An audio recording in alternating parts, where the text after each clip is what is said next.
So in this video, I will tell you the benefits of becoming a cabin crew. इस video को देख लो, आपके बहुत सारे डाउट क्लियर हो जाएंगे. So let's first talk about the salary. Everyone wants कि उनके जो सैलरी का पैकेज हो वो इतना अच्छा हो कि उसको वो अच्छी तरह स्पेंड भी कर सकें एंड साथ के साथ उसको सेव भी कर सके आने वाले फ्यूचर के लिए. कैबिन क्रू बनने का जो सबसे बड़ा प्लस पॉइंट है वो है सैलरी. सैलरी पैकेज जो एविएशन की फील्ड में कैबिन क्रू का होता है वो बहुत ही ज़्यादा अच्छा होता है. And do you know the qualification criteria that you need for becoming a cabin crew? सिर्फ आपको 12th पास होना चाहिए. सो एक एग्जाम्पल लेते हैं टीचर का. टीचर बनने के लिए सबसे पहले आपको स्कूलिंग करनी पड़ती है एंड देन फिर कॉलेज के अंदर आपको पर्टिकुलर कोई डिग्री या फिर कोर्स करना पड़ता है to becoming a teacher. And then फिर आप एक टेस्ट देते हैं एंड आपका सिलेक्शन होता है और आपकी जॉब लग जाती है. एंड कम से कम सैलरी जो आपको टीचर के अंदर मिलती है इनिशियल फेज में मिनिमम 15 to 20,000 होती है. And now on the other hand cabin crew. First of all मैं यहाँ पे कुछ भी किसी फील्ड को नीचा नहीं दिखा रहा, मैं किसी भी फील्ड को डिमिनिश नहीं करके दिखा रहा कि टीचर ऐसे होते हैं एंड कैबिन क्रू के लिए ऐसा होता है. I just want to show you the comparison between the teacher and the cabin crew. And now cabin crew की जो स्टार्टिंग की सैलरी इजिली 30 to 35,000 की होती है. एंड मैं इनिशियल फेज के बारे में बात कर रहा हूँ एंड फिर वो धीरे धीरे वो ग्रेजुअली बढ़ती चली जाती है. आपको सिर्फ 12th पास करनी है एंड उसके बाद आपको ये वाला पैकेज मिलेगा. एंड क्वालिफिकेशन के नाम पे सिर्फ आपको 12th पास होना है एंड दैट्स इट. उसके लिए ना आपको कोई कोर्स करना है ना कोई लैंग्वेज सीखनी है. हाँ, बाय द वे अगर आपको कोई लैंग्वेज सीखनी है साथ में साथ तो आप सीख सकते हैं. उससे आपको थोड़ा सा बेनिफिट्स मिल जाएगा. कुछ एयरलाइंस में ऐसा होता है जैसे कि हम कोई डेस्टिनेशन से दूसरी डेस्टिनेशन पे जा रहे हैं, जैसे कि हम स्पेन जा रहे हैं. सो वहाँ पर जो लोग होंगे वो स्पेन के होंगे. जब आते वक्त जहाँ वहाँ से स्पेन से जब आएंगे तो स्पेन के लोग होंगे तो उनसे कॉन्टैक्ट जो कम्युनिकेशन स्किल होती हैं, जो कम्युनिकेशन करने के लिए आपको लैंग्वेज की ज़रूरत पड़ सकती है. सो ये बेनिफिशियल होता है. आपको लैंग्वेज सीखना ज़रूरी नहीं है, ये कोई बेसिक क्राइटेरिया नहीं है, बट अगर आपको सीखने तो सीख सकते हैं. सो देखो, इतनी सी क्वालिफिकेशन में आपको इतनी अच्छी जॉब मिल जाएगी जिसके अंदर आपको इतना अच्छा सैलरी पैकेज मिल जाएगा. You just need to have a good communication skill, basic grooming knowledge, good posture and fourth आप में थोड़ी सी स्मार्टनेस होनी चाहिए, दिखनी चाहिए कि आप थोड़े से अप्रोचेबल लगे सामने वाले को. एंड ये सारी चीज़ें आप प्रैक्टिस से धीरे धीरे ग्रेजुअली इंप्रूव कर सकते हैं. So that's all you required for becoming a cabin crew. I am still not saying कि हर कोई कैबिन क्रू बन सकता है. जैसे कि जब इंटरव्यू देने के लिए हम जब जाते हैं तो वहाँ पर 300 to 400 पीपल वहाँ पर होते हैं एंड उनमें से कुछ ही लोग सेलेक्ट हो पाते हैं कैबिन क्रू के लिए. इट डजंट मीन कि आपके अंदर क्वालिटी नहीं होनी चाहिए. इट जस्ट मीन कि 12th करने के बाद आपको कोई आगे फर्दर पढ़ाई नहीं करनी पड़ेगी इसके इंटरव्यू के लिए. आप स्टिल अगर आपने 12th की हुई है तो आप स्टिल जाकर वहाँ पे इंटरव्यू आराम से क्रैक कर सकते हैं. एंड साथ में अगर आपकी कैबिन क्रू की जॉब लग गई तो सैलरी पैकेज तो है ही बहुत बढ़िया. So now let's talk about the second point, travelling. So देखो, ट्रैवलिंग किसको नहीं पसंद है. हर कोई चाहता है कि वो अलग अलग जगहों पर घूमे, वहाँ के डिशेस, वहाँ के जो फूड जो क्विजीन होती हैं उनको चखे एंड अलग अलग प्लेसेस को विजिट करे. एंड सोचो अगर वो ही आपकी जॉब का एक पार्ट हो तो वो एक सोने पे सुहागा वाली बात हो जाती है, like cherry on the cake वाली बात हो जाती है. एंड ट्रैवलिंग से मेरा सिर्फ ये मतलब नहीं है कि सिर्फ आप एक डेस्टिनेशन से दूसरी डेस्टिनेशन पे जाओगे. आप आराम से वहाँ पर विजिट कर सकते हो, आराम से घूम सकते हो. जो भी आपको लेवर मिलेगा वहाँ पर रुकने के लिए आपके पास बहुत सारा टाइम होगा. एंड फर्स्ट ऑफ ऑल आप 5 स्टार होटल्स के अंदर रुकने वाले हो. एंड फन फैक्ट, आपको होटल्स के लिए कुछ भी पे नहीं करना है, वो कंपनीज ही पे करती हैं. So let's talk about the third point. You will get lot of free time after becoming a cabin crew. So अगर आप फर्दर स्टडीज करना चाहते हो तो वो आप आराम से कर सकते हो. सो मैं फर्दर स्टडीज का पॉइंट क्यों बता रहा हूँ. इन केस अगर आप अपनी कैबिन क्रू की जॉब को छोड़ दें या फिर वहाँ से आपको निकाल दिया जाए तो आपके पास ये रहेगा. फर्स्ट ऑफ ऑल आप ये नहीं चाहोगे कि कोई भी आपको बोले कि आप सिर्फ 12th पास हो एंड आपने उसके बाद कोई फर्दर स्टडीज़ नहीं कर रखी हो, राइट.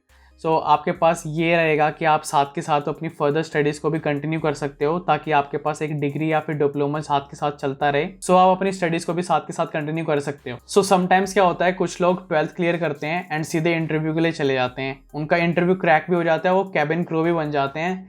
लेकिन कुछ समय के बाद उनको कभी या फिर वो खुद छोड़ देते हैं या फिर उनको निकाल दिया जाता है. छोड़ते तो नहीं है, बट अगर उनको खुद निकाल दिया जाता है तो उनके पास कोई और ऑप्शन नहीं बचता है कि वो कुछ और भी साथ में कर सकें क्योंकि उन्होंने सिर्फ 12th की होती है. सो आप अपनी फर्दर स्टडीज़ को भी साइड बाय साइड कंटिन्यू कर सकते हैं एंड साथ में अपनी क्वालिफिकेशन को भी अपग्रेड कर सकते हैं. It will provide you benefit in the long run. So now एक चीज़ समझ लो that you will get lot of time in between the layover. So now it's all depend on you कि आप उस टाइम को कैसे consume करते हैं. Do you want to travel, do you want to do your further studies, और you just want to have fun with your friends and colleagues. It's all depend on you कि आप उस time को कैसे consume करते हैं. सो now let's talk about the fourth point. You will gate AC environment. Full ठंडक ठंडक रहेगी आजू बाजू में.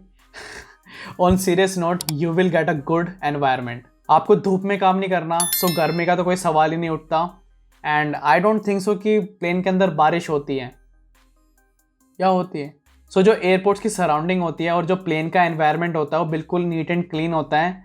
And everyone in your sector is very helpful. तो कोई दिक्कत तो होने वाली है ही नहीं वहाँ पर. सो जो जगह लोगों को अट्रैक्ट एंड प्लीज करने के लिए बनाई गई है वो आपका ऑफिस है. And this office always have to be cleaned.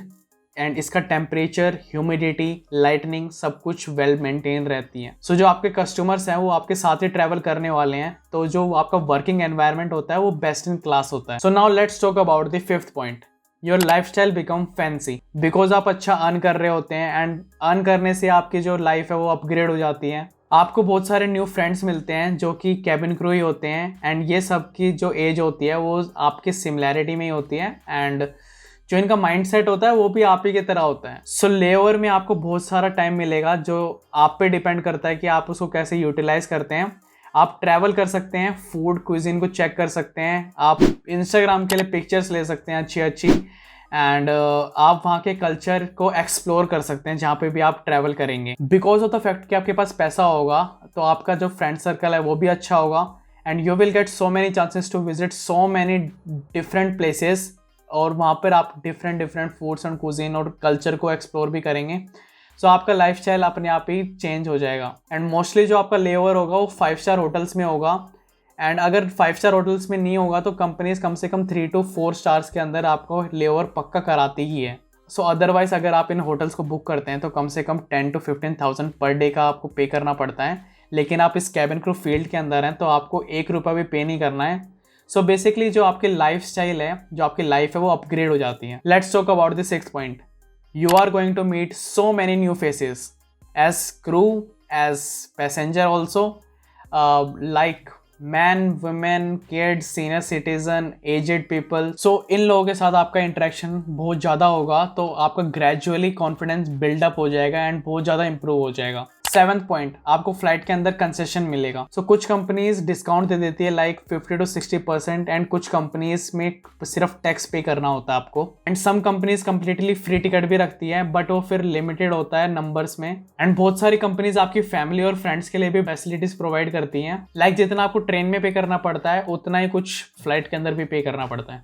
8th point, during training you will learn lot of good things during training. and normally other jobs के अंदर आप as such कुछ सिखाया नहीं जाता है. like आप इंटरव्यू के लिए जाते हैं, आपका सिलेक्शन हो जाता है एंड देन फिर आपकी जॉब लग जाती है एंड फिर ऑफिस आते हैं आप 9 to 5. During cabin crew training आपकी जो बॉडी लैंग्वेज है उसको अपलिफ्ट किया जाता है, आपके कॉन्फिडेंस को बूस्ट किया जाता है, बेटर कम्युनिकेशन स्किल्स सिखाई जाती है, वर्बल और नॉन वर्बल. एयरक्राफ्ट के बारे में स्टडीज की जाती है. एमरजेंसी सिचुएशन में आपको क्या करना चाहिए उसके बारे में समझाया जाता है, like crash landing, evacuation, fire extinguisher कैसे यूज़ करना है, प्राइमरी मेडिकेट लाइक आपको फर्स्ट एड किट सिखाया जाता है कैसे देना है, CPR कैसे देना है. तो ये सारी चीज़ें आपको सिखाई जाती है which is very important for cabin crew. और अगर आप कैबिन क्रू नहीं भी हैं तो भी आपके लिए बहुत ज़्यादा इंपॉर्टेंट है. So it teaches you a lot which is one of the benefit of becoming a cabin crew. 9th point, there is no such fix time of your job. तो आपकी कोई भी जॉब का फिक्स टाइमिंग नहीं होगी. कुछ लोगों के लिए एडवांटेज हो सकता है एंड कुछ लोगों के लिए डिसएडवांटेज भी हो सकता है.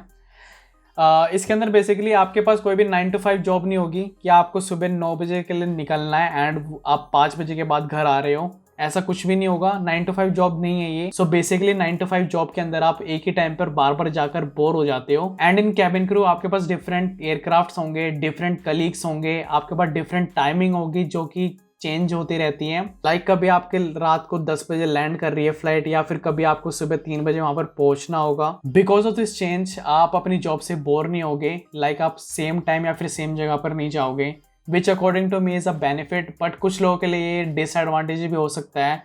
वो चाहते हैं कि उनके जो टाइमिंग हो फिक्स हो. 10th point, your all colleagues are young and they all are like minded. Now see benefit क्या होता है अपनी एज वालों के साथ काम करने में. आपको कुछ भी बात शेयर करनी है तो आराम से आप उनसे कर सकते हैं. आपको जो पहनना हो आराम से पहन सकते हैं. आपको कुछ भी बोलने से पहले सोचना नहीं पड़ेगा कि वो सामने वाला क्या सोचेगा। एंड सो एक एनवायरनमेंट, एक माहौल सा बन जाता है जो आप अपनी बात को फ्रीली आराम से बोल सकते हैं। सो एक एनवायरनमेंट मिल जाता है आपको अपनी बात को फ्रीली बोलने के लिए। So cabin crew mostly 18 to 30 age के बीच में होते हैं। सो आई फील ये बहुत ज़्यादा इंपॉर्टेंट है एंड कैबिन क्रू बनने का ये बहुत बड़ा फायदा है। So in comparison to other job, this job is little bit easy. मैं ये नहीं कह रहा हूँ कि सब कुछ इसके अंदर इजी है, बहुत सारी चीज़ें इसके अंदर डिफिकल्ट भी हैं। सो अगर आप इस वीडियो को देखकर आप मोटिवेटेड फील कर रहे हैं, अगर आपको disadvantages of becoming a cabin crew पर वीडियो चाहिए, so let me know just below the like button. आपके और भी ज़्यादा डाउट उससे क्लियर हो जाएंगे। सो या लेट मी नो। सो ये थे 10 benefits of becoming a cabin crew. I hope आपके बहुत सारे डाउट्स क्लियर हो गए होंगे इससे।